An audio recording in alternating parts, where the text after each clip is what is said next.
Channel the time saver. जैसा कि हम जानते हैं कि हमारा जो चैप्टर चल रहा है वो है द लिविंग वर्ल्ड, और द लिविंग वर्ल्ड में हमने कुछ टॉपिक को भी छोड़ा है और वैसे धीरे धीरे हम लोग टॉपिक के एंड तक पहुंच रहे हैं। सो शुरू करते हैं बिना समय गवाए। एक एग्जाम्पल के ज़रिए समझेंगे, जिसमें अगर मैंने कहा माना ये कोई बैक्टीरिया है, ये कोई बैक्टीरिया है ना। वी ऑल नो कि बैक्टीरिया क्या होता है, एक यूनिसेलुलर होता है, यूनिसेलुलर ऑर्गेनिज्म है ना। अब इस यूनिसेलुलर ऑर्गेनिज्म ने क्या किया, डिफिजन किया। कैसा किया, फिजन किया।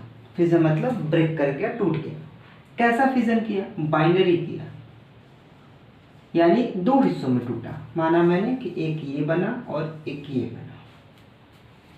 इसे मैं कह दूं कि डॉटर सेल्स है, इसे हम डॉटर सेल्स कह सकते हैं, डॉटर सेल। अब सवाल ये उठता है कि अगर मैं कहूं कि एक सेल से दो सेल्स का फॉर्मेशन हो गया तो ये ग्रोथ है या रिप्रोडक्शन है। सबसे इंपॉर्टेंट तो ये निकल के आता है, क्योंकि आपको समझना होगा, ये बहुत इंपॉर्टेंट टॉपिक है कि ये जो फिजन प्रोसेस चल रही है, रिकॉर्डिंग हो तक ना यार। अच्छा,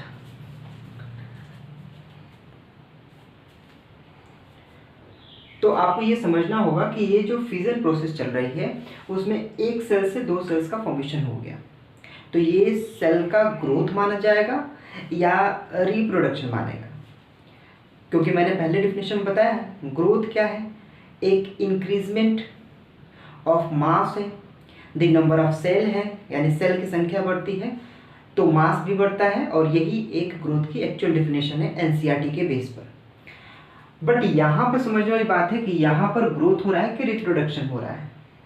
तो आप लिखेंगे यहाँ पर नोट डालकर, एनसीईआरटी कुछ कहता है इसके बारे में, है ना। एनसीईआरटी क्या कह रहा है, एनसीईआरटी कह रहा है कि यूनिसेलुलर ऑर्गेनिज्म ग्रोथ और रिप्रोडक्शन दोनों अलग अलग चीजें नहीं है, एक म्यूचुअल इंक्लूसिव प्रॉपर्टी है ना। म्यूचुअल इंक्लूसिव प्रॉपर्टी है किसमें, यूनिसेलुलर ऑर्गेनिज्म में। तो यहाँ लिखेंगे पहला, in whole unicellular organism the growth and reproduction are mutually inclusive in nature। यहाँ सबसे इंपॉर्टेंट फोकस करने वाली बात क्या है कि हम केवल यूनिसेलुलर ऑर्गेनिज्म की बात कर रहे हैं, नॉट टू मल्टीसेलुलर ऑर्गेनिज्म। केवल यूनिसेलुलर ऑर्गेनिज्म में ये इंक्लूसिव है, मतलब एक दूसरे से रिलेट कर रहे हैं, एक साथ साथ चलते हैं। मतलब अगर एक सेल वाला ऑर्गेनिज्म जितने भी लेंगे आप, तो रिप्रोडक्शन और ग्रोथ दोनों एक साथ साथ चलती है। इसको ऐसे तरीके से बोल सकते हैं, the growth and reproduction occur simultaneously। ठीक है, तो यहां आपको दिखा कि simultaneously मतलब कि ग्रोथ और रिप्रोडक्शन एक साथ चलती है, अगर केसेस अगर यूनिसेलुलर ऑर्गेनिज्म का रहा तो, है ना। तो यहां पर आप क्या कहोगे, बैक्टीरिया की यूनिसेलुलर ऑर्गेनिज्म है तो यहां पर रिप्रोडक्शन एंड ग्रोथ दोनों ही चीजें क्या हो रही हैं, एक साथ चल रही हैं। आप केवल ग्रोथ को नहीं बोल सकते ना, रिप्रोडक्शन को बोल सकते, आपको दोनों बताना होगा, क्योंकि ये यूनिसेलुलर ऑर्गेनिज्म है। अब केसेस बदल जाती हैं अगर हम मल्टीसेलुलर ऑर्गेनिज्म की बात करते हैं। तो दूसरा पॉइंट करके लिखेंगे, in multicellular organism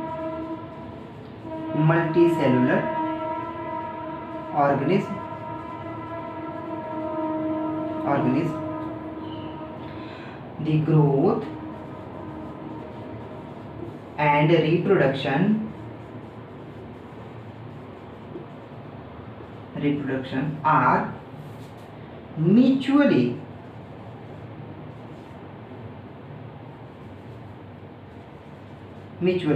exclusive in nature. It means कि म्यूचुअल एक्सक्लूसिव है, इसे काउंट ही नहीं करेंगे, ये साथ साथ नहीं चलती हैं, इधर भी ग्रोथ एंड इधर भी रिप्रोडक्शंस, यानी एक पर्टिकुलर टाइम तक रिप्रोडक्शंस ही हो सकता है, एक टाइम पर ग्रोथ होगा, है ना, अलग अलग फेजेस में है। जैसे ग्रोथ हो रहा है तो ग्रोथ हो रहा है कब तक, इन सेंस की जब तक प्यूबर्टी एज ना आ जाए। तो ये सब कंडीशन क्या हो रही है कि अगर मल्टीसेल ऑर्गेनिज्म की बात होगी तो आप एक साथ ग्रोथ और रिप्रोडक्शन नहीं बोलेंगे, आप क्या कहोगे कि इधर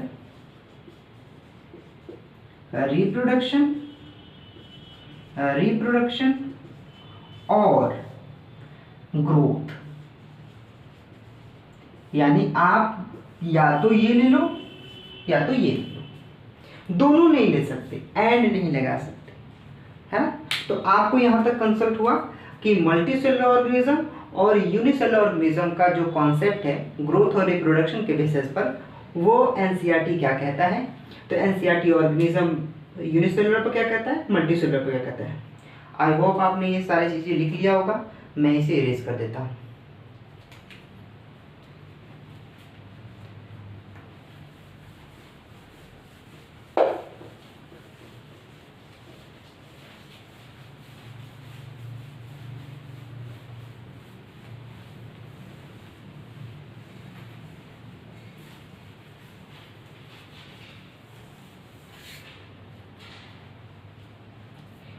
अब हम लोग को समझना है कि रिप्रोडक्शन का कंडीशन, हमने क्या किया, ग्रोथ से रिप्रोडक्शन को रिलेट किया।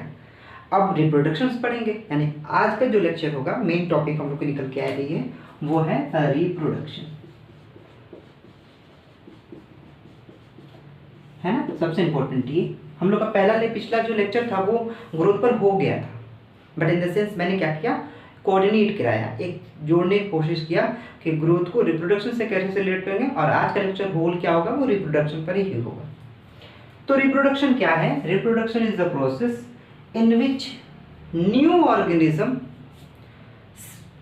न्यू स्पीसीज आर फॉर्म्ड और produce by pre existing cells, है ना, ऐसे कहा जा सकता है। तो हम क्या लिख सकते हैं, reproduction is the process in which new species या new organism are produced by pre-existing cells, pre-existing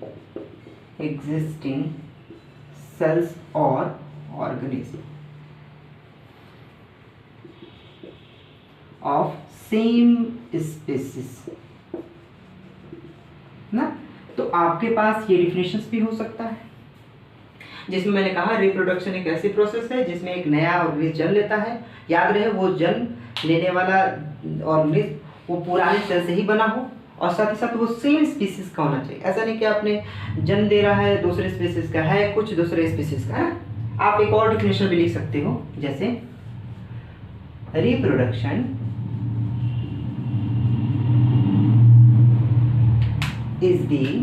is a biological process by which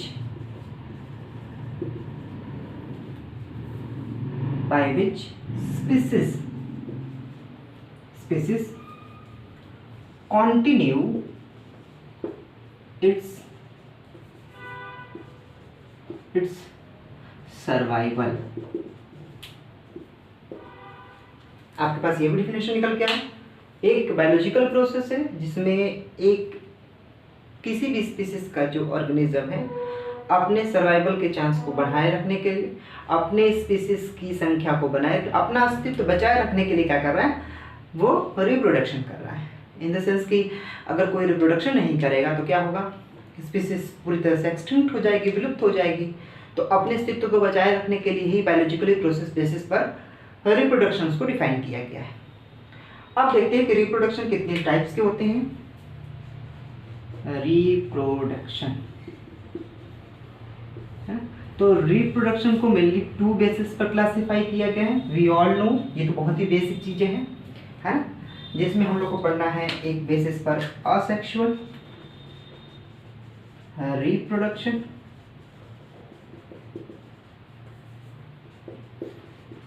and sexual reproduction.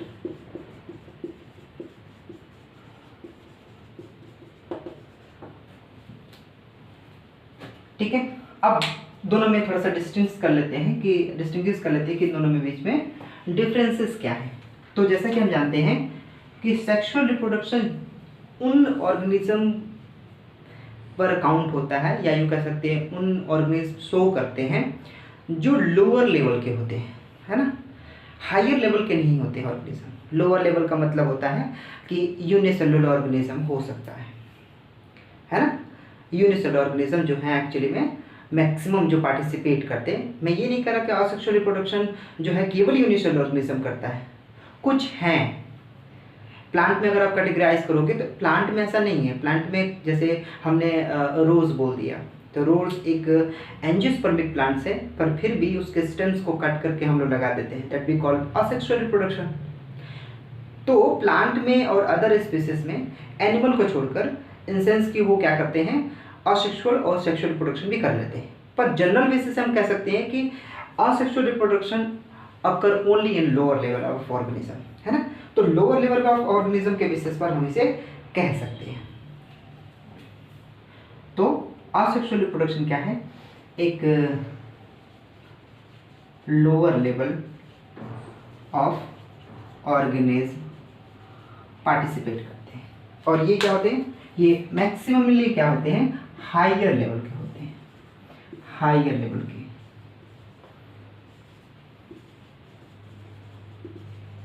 है ना। अच्छा, अब सवाल ये है कि जो असेक्सुअल रिप्रोडक्शन होती है, असेक्सुअल रिप्रोडक्शन में जो पेरेंट होता है वो यूनिपेरेंटल होता है, मतलब एक ही पेरेंट होंगे, इन देन वही फ्यूजन करके, कहीं फ्रेगमेंटेशन करके, स्पोरुलेशंस करके, बडिंग के जरिए वो क्या कर रहा है, खुद ही डिटैच होकर क्या कर रहा है, एक नया स्पीसीज बना दे रहा है, एक नया जीव बना दे रहा है, एक नया डॉटर सेल्स बना दे रहा है ना। तो यूनिपेरेंटल होता है, 2 पेरेंट नहीं होते हैं, उनके गैमेट्स का कोई रोल नहीं होता है। तो हम कह सकते हैं कि आर यूनिपेरेंटल, यूनिपेरेंटल, ठीक है। ये क्या होता है, हम सभी जानते हैं सेक्सुअल रिप्रोडक्शन में 2 पेरेंट्स की आवश्यकता होती है, तो ये बाई पेरेंटल होगा, ठीक है, बाई पेरेंटल होगा। लास्ट तीसरा पॉइंट क्या हो जाएगा, असेक्सुअल रिप्रोडक्शन जो होती है बहुत ही फास्ट होता है, तुरंत सेल 2 हिस्सों में टूट गई, हो गया नया डॉटर सेल्स का फॉर्मेशन, एक नया ऑर्गेनिज्म ने जन्म ले लिया, प्रोड्यूस हो गया। तो बहुत ही फास्ट होता है और सिंपल प्रोसेस होता है, टूटना ही तो है, बहुत ही उसमें कॉम्प्लेक्स प्रोसेस परफॉर्म नहीं करती है कि फ्यूज़न होगा तो फिर ग्रोथ होगा, फिर क्लीवेज होगा, एंड देन वो जाकर कहीं इम्ब्रियोनाइजेशन करेगा, तो फिर वो नया स्पीसीज फॉर्म करेगा, ऑर्गेनाइजेशन होगा, ऐसा कुछ भी नहीं होता है। बहुत ही सिंपल होता है और फास्ट होता है, बहुत फास्ट। एक इन सेंस की बैक्टीरिया जो होती हैं हर 20 मिनट में क्या हो जाती हैं, वो अपने आप को डबल कर लेती हैं, तो कितना फास्ट हो रही है। तो यहाँ पर ये लिखा जा सकता है कि असेक्सुअल रिप्रोडक्शन जो होती है वो बहुत ही सिंपल होती है एंड फास्ट होती है ना। पर सेक्सुअल रिप्रोडक्शन कॉम्प्लेक्स होती है और स्लो होती है ना, कॉम्प्लेक्स एंड स्लो, ठीक है। तो ये तो मेजर मैंने मोटे मोटे चीज़ें बता दिया कि लोअर लेवल ऑर्गेनिज्म में दिखता है, हायर लेवल ऑफ ऑर्गेनिज्म में दिखता है ना, यूरी पेरेंटल होता है ना, ये बाई पेरेंटल होता है, तो ये सिंपल और फास्ट होता है, तो ये कॉम्प्लेक्स एंड स्लो होता है। तो ये मैंने डिफरेंसेस बताए। अब इसमें हम लोग को सेक्सुअल रिप्रोडक्शन को और असेक्सुअल रिप्रोडक्शन को अलग अलग मोड पर पढ़नी है ना। तो अभी हम लोग सेक्सुअल मोड्स ऑफ रिप्रोडक्शन को थोड़े लिटिल बिट में समझने की कोशिश करेंगे। अगर आपने लिख लिया है तो मैं इसे इरेज कर दे रहा हूँ, ठीक है, ओके।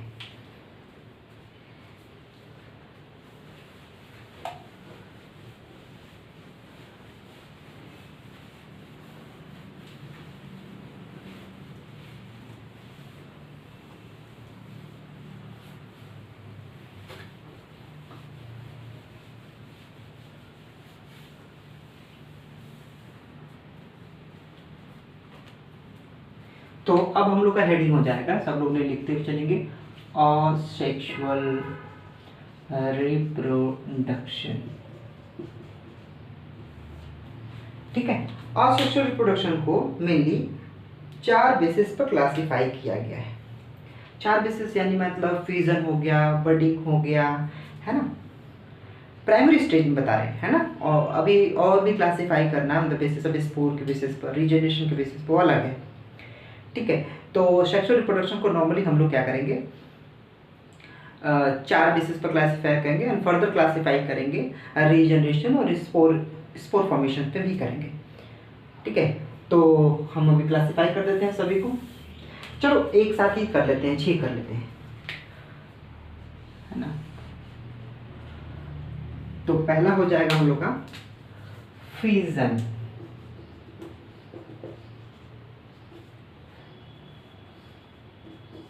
फ्यूजन, है ना।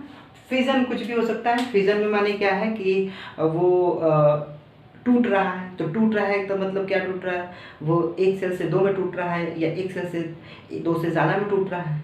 तो इन सेंस की मल्टी सेलुलर भी, मल्टी फ्यूजन भी हो सकता है और बाइनरी फ्यूजन भी हो सकता है।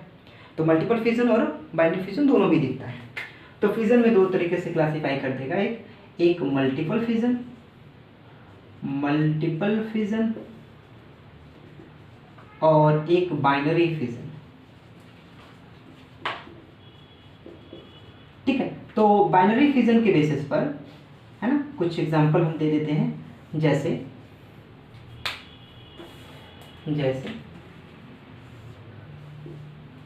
अमीबा, पैरामीशियम, है ना, बैक्टीरिया,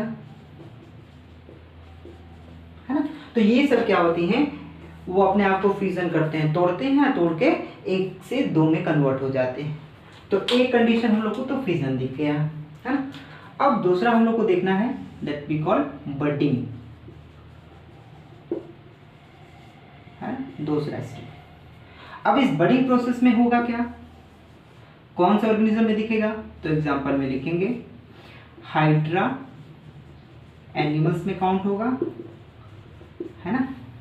ये कैसा होता है, सिंपल मल्टीसेलुलर होता है, सिंपल मल्टीसेलुलर ऑर्गेनिज्म होता है, बहुत ज़्यादा नहीं होता है। जैसे आप कह दो कि इन सेंस की 20 सेल्स पर अगर एक टिश्यू का फॉर्मेशन हो रहा है तो 15 ही सेल है, तो 15 सेल्स ना यूनिसेलुलर में काउंट होगा, ना टिश्यू लेवल में काउंट होगा, ना ऑर्गेनाइजेशन में काउंट होगा, किसी में काउंट नहीं होगा। बट आप कह सकते हो कि वो मल्टीसेलुलर तो है, एक से ज़्यादा है, but they can't attempt to tissue level. So ये हाइड्रोलैटिक एनिमल है और सिंपल मल्टीसेलुलर ऑर्गेनिज्म में क्लासिफाई किया जाता है। वही एक दूसरा एग्जाम्पल भी हो जाएगा, जैसे ईस्ट, ये बहुत इंपॉर्टेंट है, ये सबसे ज़्यादा पूछा जाता है। ईस्ट क्या है, एक यूनिसेलुलर फंजाई है ना, यूनिसेलुलर फंजाई। ये दोनों क्या करते हैं, बडिंग प्रोसेस परफॉर्म करते हैं। अब बडिंग प्रोसेस परफॉर्म में क्या है कि उन्हीं के एडजेसेंट पेरेंट पर क्या होता है, या यूँ कह सकते हैं ओन बॉडी पर आउटग्रोथिंग होती है। जैसे मैं थोड़ा सा बता दूं, जैसे हाइड्रा का मैं कंडीशन बता दूं या ईस्ट का बता दूं, तो ये ईस्ट है, तो इसी सेल्स पर क्या होती है, ढेर सारी इसका फॉर्मेशन हो जाता है, ये बड जैसी बन जाती है ना। तो ये क्या होती है, सब डॉटर सेल्स होती है। कहीं हाइड्रा में भी ऐसा दिख जाता है,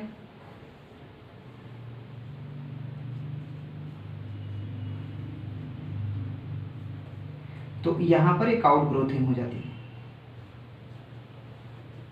तो ये क्या है, एक बड है, ये क्या है, एक बड है। तो बड के फॉर्मेशन में ये बाद में डिटेक्ट हो जाता है, ये अलग हो जाते हैं, अलग होकर एक नया ऑर्गेनिज्म या डॉटर सेल्स में कन्वर्ट हो जाते हैं। प्रोटोनीमा एक लास्ट स्टेज निकल के आती है जिसे कहते हैं प्रोटोनीमा।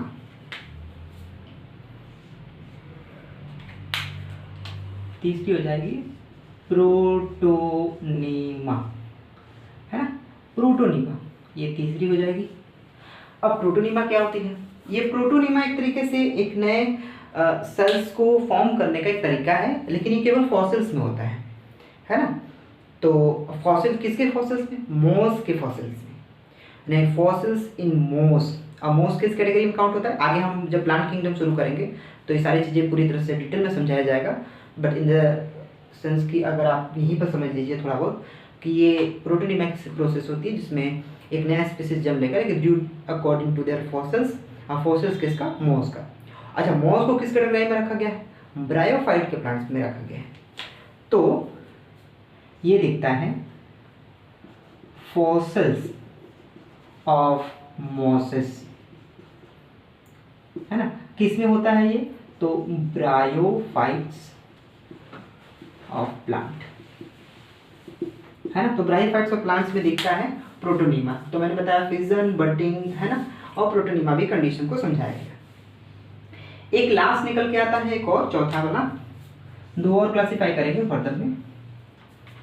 एक आता है फ्रेगमेंटेशन, चौथा फ्रेगमेंटेशन, है ना। फ्रेगमेंटेशन, फ्रेगमेंटेशन माने क्या है? फ्रेगमेंट मतलब होता है खंडों में, जो टूट जाए खंडों खंडों में, है ना। तो टूटेगा कौन, है ना। तो टूटेगा वही, टूटने के बाद वो सारे खंड क्या होते हैं? एक नए स्पीसीज में क्या हो जाते हैं, या यूँ कह सकते हैं न्यू ऑर्गेनिज्म में पूरी तरह से कंप्लीट फॉर्म कर लेते हैं। ठीक है, तो ये दिखता है, ये नॉर्मली मल्टी सेलुलर में दिखता है, मल्टी सेलुलर ऑर्गेनिज्म में दिखेगा, है ना। तो पहला आता है अलगी वाले कंडीशन में। अलगी में गिना जाता है जिसमें आता है स्पाइरोगायरा,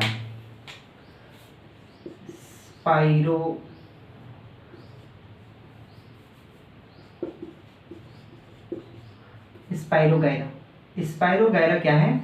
एक फ्रेगमेंटेशन प्रोसेस के जरिए क्या करता है? न्यू ऑर्गेनिज्म को रिप्रोड्यूस करता है। दूसरा कंडीशन निकल के आती है राइजोबियम, है ना। ये तो ये फंजाई में होता है।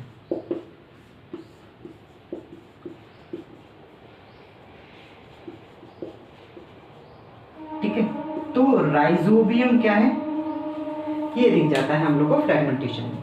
तो अभी तक मैंने क्या बताया? मैंने कहा फ्यूजन प्रोसेस जो होती है मल्टीसेलुलर और बाइनरी फ्यूजन दोनों ही होती है।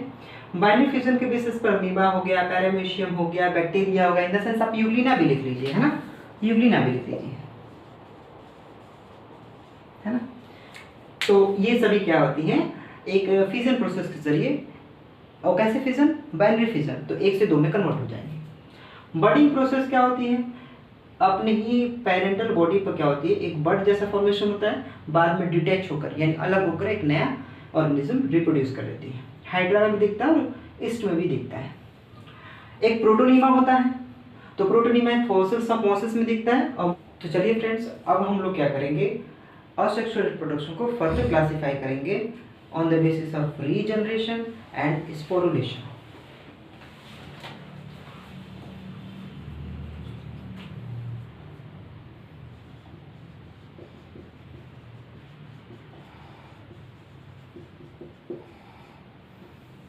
सेक्सुअल रिप्रोडक्शन को फर्दर क्लासिफाई करेंगे on the basis of regeneration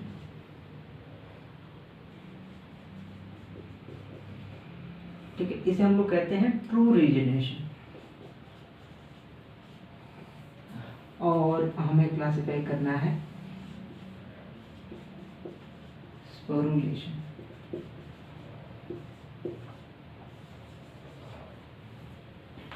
और रीजनरेशन। अब रीजनरेशन की कैपेबिलिटी क्या होती है? ऐसी चीज़ें जो एक से दो हिस्सों में या दो से ज़्यादा हिस्सों में टूटने के बाद या अलग होने के बाद वो सारे छोटे छोटे हिस्से एक नए कंप्लीट एक ऑर्गेनिज्म में कन्वर्ट हो जाए। और ऐसी कैपेबिलिटी जो होती है वो होती है रीजनरेशन की कैपेबिलिटी प्लेनेरिया में। जैसे आमतौर पर कहते हैं कि जो छिपकली होती है, छिपकली की पूंछ अगर कट गई तो भी रीजनरेशन प्रोसेस कहलाती है, बट इन सेंस कि छिपकली की जो पूंछ होती है वो निकल जाती है और जो छोटा पोर्शन टेल का होता है वो रीजनरेट होकर पूरे छिपकली में नहीं कन्वर्ट होता है। छिपकली की इनिशियल स्टेज जो टेल होती है वो फिर से फॉर्म कर लेती है। इसका मतलब ये हुआ कि जो छिपकली में दिखता है वो पूंछ जो कटी होती है वो रीजनरेशन की कैपेबिलिटी नहीं दिखाती है, और दिखाती है यहाँ पर रीजनरेशन। जो एग्जांपल निकल के आता है दैट वी कॉल प्लेनेरिया, है ना। प्लेनेरिया कैसा ऑर्गेनिज्म है ना, कुछ ऐसा दिखता है, ठीक है। इसके कई हिस्से टूटते हैं, कटते हैं, और ये सारे ऑर्गेनिज्म क्या कर लेंगे, बना लेंगे।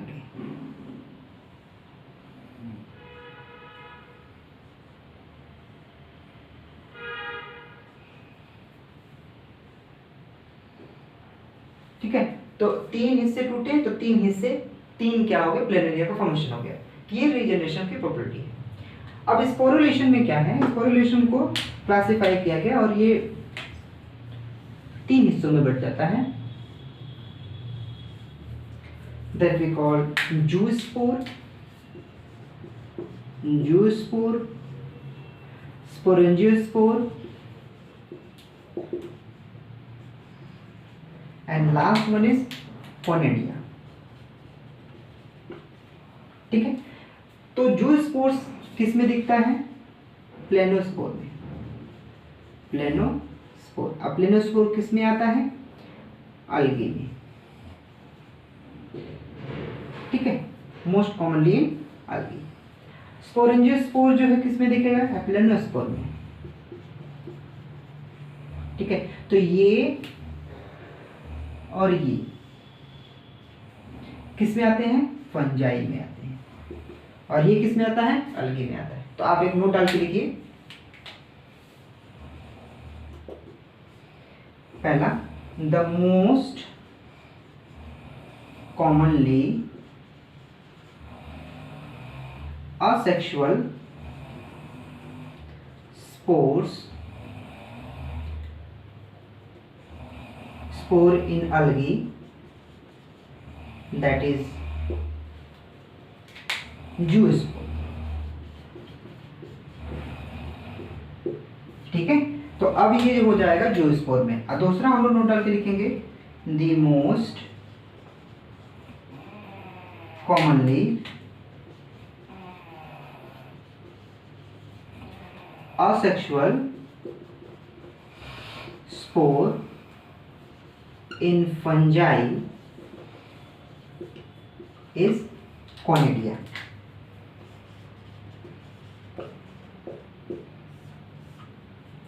तो आपको दो चीजें निकल के मिल गई, एक जो असेक्सुअल स्पोर्स सबसे ज्यादा देखी जाती है अलगी में वो जूस्पोर के देखी जाती है, और वहीं असेक्सुअल स्पोर्स अगर फंजाई में देखी जाती है तो वो कोनेडिया में देखी जाती है। तो यहाँ से आपका असेक्सुअल रिप्रोडक्शन का फर्दर क्लासिफाई किया रीजनरेशन और स्पोरुलेशन पर, और ये 3 कॉन्सेप्ट मैंने क्लियर किए। सो आप इसे लिख लीजिए, मैं इसे इरेज कर देता हूँ और चलते हैं नेक्स्ट टॉपिक पर।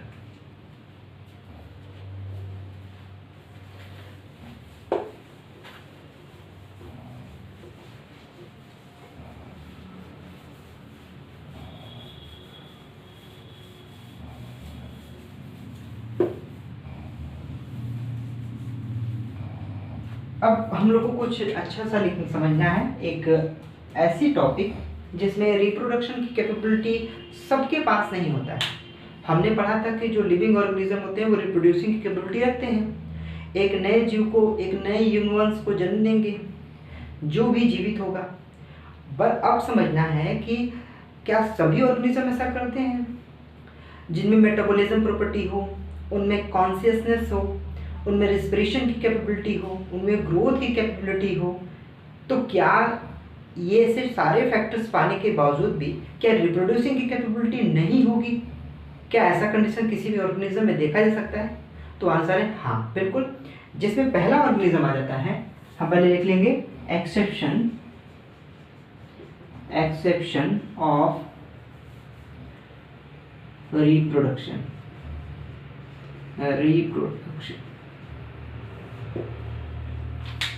जिसमें पहला ऑर्गेनिज्म आ जाएगा जिसे कहते हैं म्यूल या हिनी कहते हैं या हाइनी। खच्चर जिसे कहते हैं, खच्चर रिस्पायर भी करता है, ग्रोथ भी करता है, मेटाबॉलिज्म भी करता है, रिस्पायर भी करता है, पर रिप्रोड्यूस नहीं कर सकता, वो बच्चों को जन्म नहीं दे सकता, उसके पास कैपेबिलिटी नहीं है। They didn't have capability to reproduce young ones. Second हम लोग का जो एग्जाम्पल निकल के आ रहा है वो है बीज का, मधुमक्खियों का। तो क्या सारे बीज जो होती है रिप्रोड्यूसिंग की कैपेबिलिटी नहीं होती है? ऐसा बिल्कुल नहीं है। अगर सबके पास रिप्रोड्यूसिंग की कैपेबिलिटी नहीं होती तो सब क्या करते हैं, तब तो संख्या ही नहीं रहती। बीज भी 3 कैटेगरी में बांटी गई हैं, आप ध्यान समझिएगा, बहुत डिटेल नहीं, हम लोग रीडिंग चल रहे हैं। तो बीज को एक क्वीन में बांटा गया है, रानी होती है। Next one is drone and last one is worker, है ना। ये भी फीमेल होती है, ये मेल होता है और ये फीमेल होती है। इसके पास क्रोमोसोम की संख्या 32 होता है, इसके पास 16 होता है, इसके पास 32 होता है। जो वर्कर होती है ना, ये स्टेराइल इन नेचर होती है, स्टेराइल इन नेचर। सारा काम ये करती है पर बच्चों को जन्म नहीं दे सकती। बच्चों का जन्म देना काम है रानी का यानी क्वीन का। नेक्टर को कलेक्ट करना हो, हनीकॉम्ब को प्रिपेयर करना हो, हनीकॉम्ब के प्रोडक्शंस करने हो, this all are factor which are responsible for worker, but they didn't have capability to reproduce young ones. वो जन्म नहीं दे सकती कैपेबिलिटी। और लास्ट एक एग्जांपल देख सकते हैं, और ये ह्यूमन बीइंग से जुड़ा हुआ है। ह्यूमन बीइंग में कुछ ऐसे मेल या इधर फीमेल हस्बैंड वाइफ जो कपल्स होते हैं, उनमें कभी कभी ऐसा केसेस देखा जाता है कुछ कपल्स में जो उनके पास रिप्रोड्यूसिंग की कैपेबिलिटी नहीं होती है, वो कुछ स्टेराइल इन नेचर होते हैं, इधर फीमेल हो सकती है या तो मेल हो सकता है।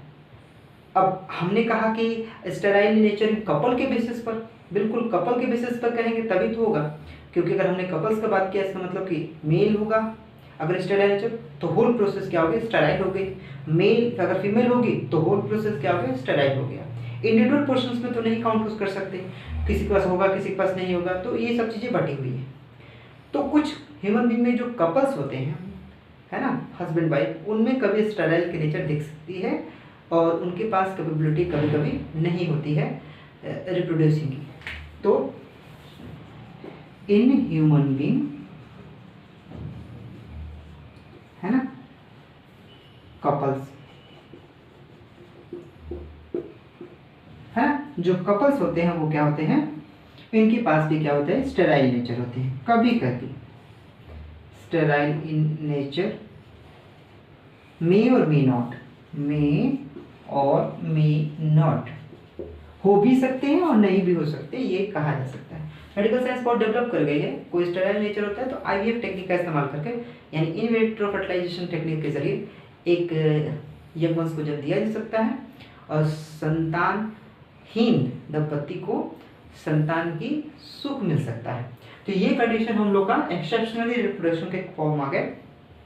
तो आपने समझा मैंने कैसे बताया लिविंग ऑर्गेनिज्म क्या है, लिविंग ऑर्गेनिज्म के कितने सारे फैक्टर्स हैं, क्राइटेरिया क्या है, एनसीईआरटी ने क्राइटेरिया के बेसिस पर पढ़ा, हम लोगों ने कुछ इंपॉर्टेंट क्लासिफिकेशन बेस पढ़ा, उनमें से जो अलग अलग बेसिस पर प्रॉपर्टीज़ थी कि लिविंग ऑर्गेनिज्म क्या क्या कर सकता है, उन पहले हमने ग्रोथ को पढ़ा, ग्रोथ से मैंने रिलेट कर दिया रिप्रोडक्शन को और रिप्रोडक्शन के होल टॉपिक को यहाँ पर मैंने कवर अप कर लिया। Hope you enjoy this video and collecting a more and more informative knowledge from my videos। तो अगर आपको अच्छा लगे तो चैनल को सब्सक्राइब कर दीजिए, वीडियो अच्छा लगे तो आप उसे लाइक भी करिएगा, अपने दोस्तों में शेयर कीजिएगा जिनके पास कैपेबिलिटी नहीं है पढ़ने की। वो हम एक सीरीज़ लेकर आए हुए हैं जिसमें सारे वीडियोस को कलेक्ट करके हम फ्री ऑफ कॉस्ट क्या है आप सभी बैठकर आराम से पढ़ सकते हैं। So thank you for watching this video, मिलते हैं नेक्स्ट वीडियो में।